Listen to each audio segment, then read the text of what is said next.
Assalamu alaikum friends, hope you all are doing well. So friends, today we will see few verbal questions. So let's start. So हमारे पास question 1 है जिसके अंदर हमारे पास statement है कि find two numbers whose sum is 28 and the difference is 4. अब आपने ऐसे दो नंबर फाइंड करने हैं जिसका सम करें तो 28 बनता है और उनका डिफरेंस जो है वो 4 होगा हमारे पास। तो अब स्टूडेंट्स इसका हर एक जो वर्बल क्वेश्चन है इसके पीछे बिहाइंड एक ट्रिक होती है, ठीक है, और कुछ फार्मूलात होते हैं। तो इंस्टेड कि आप खुद ही इसको एक रैंडम एक एस्टीमेट लगाएं, ऑप्शन 1 को देखें, बी सी डी को देख के टाइम वेस्ट करें, आप डायरेक्ट फार्मूला की तरफ जा सकते हैं। जैसा कि अभी हमारे पास ये फार्मूला गिवन है कि आपने अगर फर्स्ट नंबर फाइंड करना है तो आप सम प्लस डिफरेंसेस डिवाइड बाय 2 करेंगे तो आपके पास फर्स्ट नंबर आ जाएगा।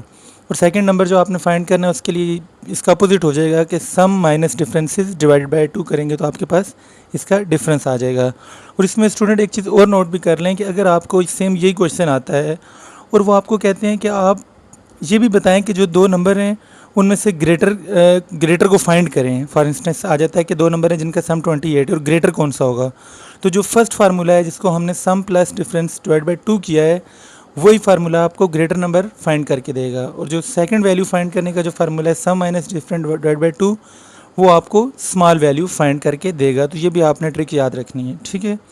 और इससे जब हमने इनकी वैल्यू को पुट किया है 28 प्लस 4 डिवाइड बाई 2 किया तो हमारे पास एक वैल्यू आ गई 16 जो ग्रेटर है। और सेकंड में हमारे पास हमने सम माइनस डिफरेंस जिसमें 28 माइनस 4 डिवाइड बाई 2 किया है तो हमारे पास सेकंड वैल्यू आ गई 12। सो स्टूडेंट हमारा ऑप्शन ए जो है वो इसका करेक्ट आंसर है। क्वेश्चन हमारे पास सेकंड क्वेश्चन है कि I am seventh in a queue standing from either end, how many man are there in a queue. So बहुत ही सिंपल है ये स्टेटमेंट देखकर थोड़ा सा ऐसे लग रहा है शायद बहुत डिफ़िकल्ट क्वेश्चन है। मतलब एक रो में आप खड़े हैं और वो कह रहा है कि आप 7वें नंबर पे आते हैं। अगर रो को फ्रंट से बैक तक अगर देखा जाए तो मूव करें तो भी आप 7वें में, और बैक से फ्रंट आएँ तो भी आप 7वें नंबर पे हैं। तो आप इसको अगर एज ए प्रैक्टिस अगर इस तरह का कुछ इसी तरह का कुछ और क्वेश्चन आ जाता है तो आप प्रैक्टिस के लिए उसको आप रैंडम पर्सन बना लें कॉपी के ऊपर और आप उनको काउंट करेंगे तो आपको बेहतरीन आइडिया हो जाएगा। जिस तरह मैंने ये बनाए हुए हैं आप देखें कि 6% जो हैं वो हमारे फ्रंट पे आ रहे हैं, 6 बैक पे आ रहे हैं। तो बहुत सिंपल है। अभी आपने स्टूडेंट्स इस क्वेश्चन को करके देना है, ये आपके लिए मैंने रखा है, आपने इसका आंसर कमेंट्स में देना है कि अगर 8 आप एक रो के अंदर जो है ना आप फ्रंट से 8 नंबर पे हैं और बैक से आप 3rd नंबर पे हैं तो टोटल नंबर ऑफ़ पर्सन कितने आएंगे, ये आपने इसका आंसर मुझे कमेंट्स में बताना है। ओके स्टूडेंट हमारा थर्ड क्वेश्चन है जिसके अंदर ये एज से रिलेटेड है। Father age is 36 year old right now and his son is 16 year old. So how many year after will the father will be twice as old as his son. ठीक है, बहुत सिंपल स्टेटमेंट है, आपको समझ आ गई होगी। So student इस तरह के जो क्वेश्चन एज से रिलेटेड हैं उनको सॉल्व करने के लिए सबसे बेहतरीन तरीक़ेकार है कि आप उनका टेबल बना लें, आपको चीज़ें बहुत बेहतर ज़्यादा क्लैरिफाई हो जाएंगी। फॉर इंस्टेंस ये मैंने आपके लिए टेबल बनाया, आप देख सकते हैं कि राइट नाउ जो सन एज है वो 16 है और फादर एज जो है वो 36 है। आफ्टर 1 ईयर सन एज 17 होगी, फादर एज 37। आप इनको ईयर वाइज इंक्रीज़ करते जाएंगे तो आप देख सकते हैं कि आफ्टर 4 ईयर सन की एज 20 और फादर एज जो है वो 40 ईयर्स है। सो आप इजीली इसको बना सकते हैं थ्रू टेबल, इंस्टेड के आप इनको फिंगर्स पे या रैंडम करेंगे तो आपका टाइम वेस्ट होगा। ये बहुत सिंपल है, ये टफ़ नहीं है, बट ये कि आप इनको टेबल बना के प्रैक्टिस करेंगे तो ये ज़्यादा आसान हो जाएंगे। फॉर इंस्टेंस इसी क्वेश्चन की हम एग्जांपल ले लेते हैं कि how many years back father age was 3 time as old as his son. अब ये बैक की बात हो रही है तो आपने एज को रिड्यूस करना है। यहाँ पे हमने मूव ऑन किया है फॉरवर्ड 16 से 17, 18, 19। अब आप सन की एज और फादर की एज को बैक साइड पे लेते जाएंगे। तो आप टेबल में देख सकते हैं कि 1 ईयर बैक सन की 15 थी, फादर 35। इस तरह आप जाते जाएंगे तो ये हमारे पास आ गया कि 6 ईयर बैक सन की एज 10 ईयर्स थी और फादर की एज 30 ईयर थी। तो आप इस तरीके से ये वाले क्वेश्चन बहुत इजीली आप इनको सॉल्व कर सकते हैं, कुछ भी इनमें मुश्किल नहीं है। बस ये कि ये तमाम क्वेश्चन आपसे प्रैक्टिस और टाइम मांगेंगे, तो अगर आप इनको करते रहेंगे तो इंशाल्लाह आप अच्छी तैयारी हो जाएगी। सो हमारे पास जो ट्वाइस एज होगी वो आफ्टर 4 ईयर होगी, और अगर जो पूछा जाए कि थ्राइस एज थी फादर की एज सन तो वो 6 ईयर थी। तो हमारे पास ये क्वेश्चन नंबर 3 का जो आंसर है ये ए आंसर इसके अंदर आ जाएगा। सो स्टूडेंट्स नेक्स्ट हमारे पास क्वेश्चन है कि think of a number divided by 4 and add 9 to it if the result is 15, so what is the number. बहुत सिंपल है स्टूडेंट, आप सब ने माशाल्लाह इंटर किया हुआ है तो आपको पता होगा कि मैथमेटिक्स के अंदर अगर आपने इंटर में बायो की है तो 9-10 में आपने पढ़ा होगा, कोई भी एक नंबर जिसको आपको इल्म नहीं है तो उसके लिए हम एक एक्स या वाई कोई भी एक वर्ड यूज़ कर लेते हैं, वेरिएबल, ठीक है। सो हमारे पास हम इसको सिंपल लिख देंगे कि थिंक ऑफ अ नंबर, हमारे पास उसको हमने एक्स जो है वो अज्यूम कर लिया, ठीक है। उसको डिवाइड बाय 4 कर देंगे तो नीचे डिवाइड करके आप 4 लिख दें। ऐड 9 + 9 इज़ इक्वल टू आप 15 लिखेंगे तो ये हमारे पास एक आगे इक्वेशन। तो वेरी सिंपल है, ये +9 को 15 से जाके माइनस हो जाएगा उस साइड पे अपोजिट, तो हमारे पास 6 आ जाएगा और x से 4 डिवाइड हो रहा है वो जाके 6 से मल्टीप्लाई हो जाएगा। तो हमारा राइट आंसर जो है वो 24 है, इसका आंसर है बी। जो भी स्टूडेंट ऐसे कोई भी क्वेश्चन आएंगे, नंबर चेंज होंगे, डिवाइड, ऐड, सब्ट्रैक्ट, मल्टीप्लाई जो भी लिखा होगा, आपने सेम उसी सीक्वेंस को फॉलो करके इक्वेशन बना लेनी है बहुत ही सिंपल तरीके से, ठीक है। और जिस तरह इधर लिखा हुआ है कि इफ़ द रिज़ल्ट इज़ 15, इधर इक्वल टू 15 भी लिखा हो सकता है, तो आपने इज़ इक्वल टू का निशान जो साइन है वो यूज़ करना है। So let's move to question number 4। हमारे पास स्टेटमेंट है x and y are parents to z, but z is not the son of x, so what is z to x।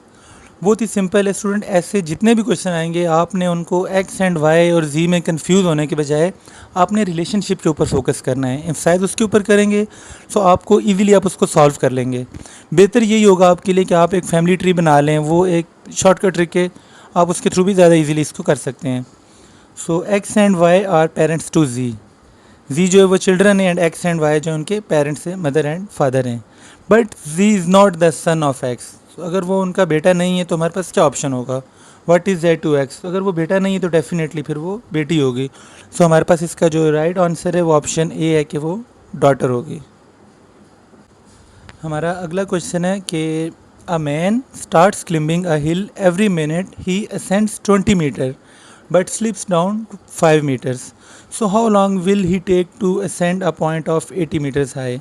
ठीक है, बहुत ही सिंपल है, वो ये कह रहे हैं कि एक पर्सन है वो हर मिनट में 20% हाइकिंग करता है, लेकिन ये कि वो स्लिप हो जाता है और 5% वो नीचे आ जाता है। तो बहुत सिंपल है, आप सबसे पहले देखें कि वो नेट गेन पर मिनट उसका कितना है। आप 20 में से 15 को माइनस कर देंगे, क्योंकि 20 में से आप 5 को माइनस कर देंगे जो वो स्लिप हो रहा है, तो एक वो जो हमारे पास नेट गेन है वो आ जाएगा 15 मीटर। 1 मिनट में वो 15 मीटर क्लेम कर रहा है। सो 1 मिनट में 15 मीटर हो गया। अभी क्वेश्चन क्या है कि आपने बताना है कि 80 मीटर वो कितने टाइम में पहुंचेगा। सो 1 मिनट में 15, 2 मिनट में डेफिनेटली उसका डबल 30 हो जाएगा, 3 मिनट में 45, 4 मिनट में 60 हो जाएगा। ये 15 का मल्टीपल अब चल रहा है, ठीक है।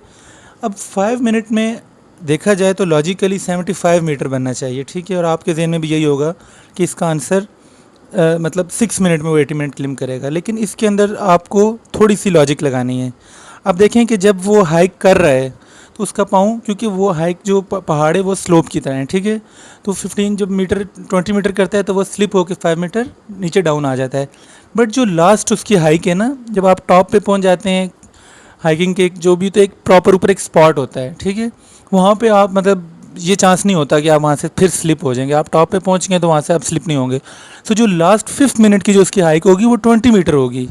एंड का जो है वो आप देखें ना, शुरू में उन्होंने बताया कि वो 20 मीटर ऊपर जाता है लेकिन 5 मीटर स्लिप हो जाता है। तो जो लास्ट है वो स्लिप नहीं होगा क्योंकि वो टॉप पे पहुंच गया है। तो वो 5 मिनट में 80 मीटर जो है वो हाइक कंप्लीट कर लेगा। सो आपने कंफ्यूज नहीं होना, ये बहुत सिंपल है।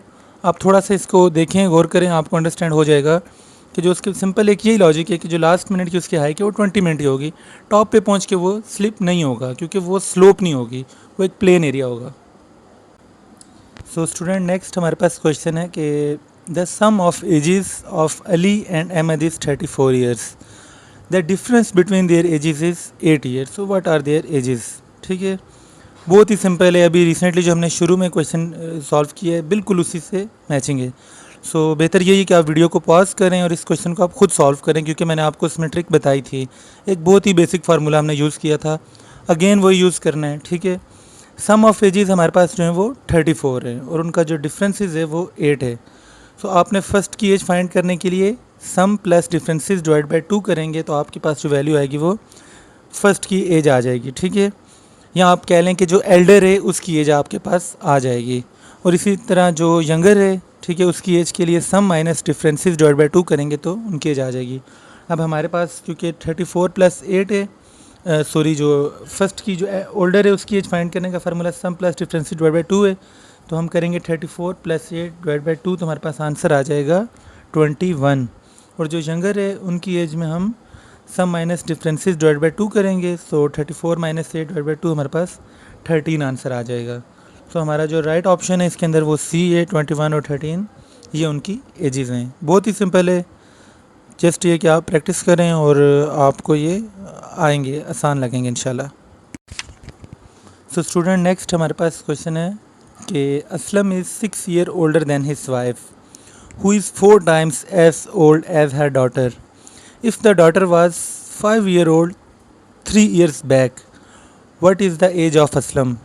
सो बहुत ही डिफ़िकल्ट लग रहा है और इतनी बड़ी स्टेटमेंट है, बट आपने वही बात है कि घबराना बिल्कुल भी नहीं है। आपने चीज़ों को सिंपली स्टेटमेंट में आपने नोट डाउन करना है। टेस्ट में आपके पास इतना टाइम होता है, सो ये कि आपको पैनिक होने की या घबराने की बिल्कुल भी ज़रूरत नहीं है। अब हमारे पास 3 इसके अंदर मोटी मोटी बातें, 3 स्टेटमेंट हैं। फर्स्ट के असलम जो है वो हमें पता लग गया अपनी वाइफ से 6 years ओल्डर है, और उनकी जो वाइफ है वो 4 times एज ओल्ड एज हर डॉटर है। अपनी डॉटर की एज से 4 times मल्टीप्लाई बाय 4 times ज़्यादा एज है उनकी वाइफ की। सो अब हमारा फोकस होना चाहिए वो उनकी डॉटर की एज पे होना चाहिए, उससे हम इसको फर्दर स्टेटमेंट को सॉल्व कर सकते हैं। If the daughter was 5 years old 3 years back, मतलब 3 साल पहले वो 5 साल की थी, तो बहुत ही सिंपल है। आप मतलब 5 + 3 करेंगे तो उनकी आज की करंट एज आ जाएगी जो हमारे पास 8 years ओल्ड है। आज की डेट में वो 8 years ओल्ड हैं। अब डॉटर की एज आ गई हमारे पास। अब हमारी स्टेटमेंट में किस स्टेटमेंट को हम इसको लिंक कर सकते हैं? अब इससे हम असलम की एज को तो फाइंड नहीं कर सकते, लेकिन हम असलम की जो वाइफ हैं उनकी एज को हम फाइंड कर सकते हैं, जो कि 4 times एज ओल्ड एज हर डॉटर है। तो सिंपली जो डॉटर की एज है 8 years, उसको हम मल्टीप्लाई 4 करेंगे तो हमारे पास 32 आंसर आ जाएगा। ये अब किसकी एज हमारे पास आ गई? असलम की वाइफ की। अब हमारे पास 2 चीज़ें क्लियर हो गई कि करंट एज ऑफ डॉटर आ गई और जो असलम की वाइफ है उनकी एज हमारे पास आ गई। थर्ड स्टेटमेंट क्या है कि Aslam is 6 years older than his wife. So very simple है, अगर 32 years उनकी वाइफ की एज है राइट नाउ, प्लस 6 करेंगे तो 38 हमारे पास राइट आंसर है, जिससे हमारे पास असलम की एज आ जाएगी। आप ऐसे क्वेश्चंस को सॉल्व करेंगे, प्रैक्टिस करेंगे तो ही आपके लिए इजी होंगे। अदरवाइज़ डेफिनेटली अब फर्स्ट टाइम इसको देख के आपको टफ़ लगेगा, बट ये कि प्रैक्टिस करेंगे, इन स्टेटमेंट्स को आप सिंप्लीफाई करें, जो आपको मेन बातें हैं उनको आप पॉइंट आउट करें और फिर उनमें देखें कि कौन सी कंडीशन सॉल्व हो सकती हैं। सो आपकी इससे बेटर प्रैक्टिस होगी इंशाल्लाह। सो हमारे पास जो नेक्स्ट क्वेश्चन है वो ये है कि Akram is taller than Ashraf but Ashraf is shorter than Aslam and Akram is also taller than Aslam, so who is the shortest one? So इस तरह के क्वेश्चन को देख के पैनिक होने की बिल्कुल ज़रूरत नहीं है। इसमें आप सिंपली जो है सैम्बल्स को यूज़ करें, आप इनको सिंप्लीफाई करें, ठीक है। एक एक स्टेटमेंट को आप सेपरेटली लिखें और आप एरोज़ का यूज़ करें, उससे आपके लिए इजी हो जाएगा। फर्स्ट हमारे पास आ गया अकरम इज़ टॉलर दैन अशरफ, सो अकरम लिखें, ग्रेटर दैन अशरफ का साइन लिख दें, ठीक है। नेक्स्ट हमारे पास but Ashraf is shorter than Aslam, so आप असलम को ग्रेटर दैन के में डाल देंगे और शॉर्टर दैन में आपके पास अशरफ आ जाएगा। और लास्ट में है Akram is also taller than Aslam, तो आप अकरम को ग्रेटर दैन का डाल के साइन असलम लिख देंगे। अब ये 3 स्टेटमेंट हैं, आप इसमें से इजीली आप गैस कर सकते हैं कि who is the shortest one. एक तो हमारे पास बड़ा सिंपल हो गया कि अकरम जो है वो अशरफ से भी बड़ा है और असलम से भी बड़ा है। सो जो अगर पूछा जाए कि सबसे बड़े कौन है, अगर आ जाता है तो वो अकरम हमारे पास आ जाएंगे। सेकंड स्टेटमेंट हमारे पास जो मिड में दी हुई है उसमें आप देख सकते हैं कि असलम इज़ एरो लगा टॉलर देन अशरफ और लास्ट पे अशरफ। सो हमारा हमें ये पता चल गया कि जो अशरफ हैं वो सबसे छोटे हैं, क्योंकि फर्स्ट और थर्ड स्टेटमेंट से हमें ये पता लगा कि अकरम सबसे बड़े हैं। सेकंड से हमें ये पता चला कि जो असलम है ना वो अशरफ से बड़े हैं, ठीक है। सो इससे आइडिया हो गया कि अशरफ जो है वो शॉर्टेस्ट होंगे, असलम सेकंड नंबर पे हैं और फर्स्ट पे जो टॉलेस्ट हैं वो अकरम है। सो आप ये एरो को यूज़ करेंगे और इनको थोड़ा सा भी फोकस करेंगे, गौर करेंगे, टाइम देंगे तो चीज़ें आपके लिए सिंपल होंगी। बेहतर यही है आप मज़ीद प्रैक्टिस करें और आपके लिए फिर ये कि ऑन द डे जब आपका टेस्ट होगा आपके लिए चीज़ें आसान होंगी इंशाल्लाह। तो स्टूडेंट्स, अब तक हमने मतलब जितने भी देखे क्वेश्चन वो थोड़े बहुत टफ़ थे, डिफ़िकल्ट थे। सो ये आपकी प्रैक्टिस के लिए मैंने टफ़ वन चूज़ किए हैं। सो ऐसा नहीं है कि आपके जो इंटेलिजेंस पार्ट होगा उसमें सब मुश्किल क्वेश्चन आएंगे, वर्बल में इजी भी आएंगे और अभी हम कुछ इजी भी देख लेते हैं। जिस तरह के ये हमारे पास क्वेश्चन है, which one is different? Lahore, Karachi, Quetta, Peshawar and Rawalpindi. तो बहुत सिंपल है, आपको इतनी नॉलेज होगी डेफिनेटली कि जो लाहौर है वो कैपिटल सिटी उसको कहा जाता है पंजाब का, कराची जो है वो सिंध का, कोयटा बलूचिस्तान का और पेशावर जो है वो खैबर पख्तूनख्वा का। सो रावलपिंडी जो है हमारे पास ये डिफरेंट के अंदर आ जाएगा।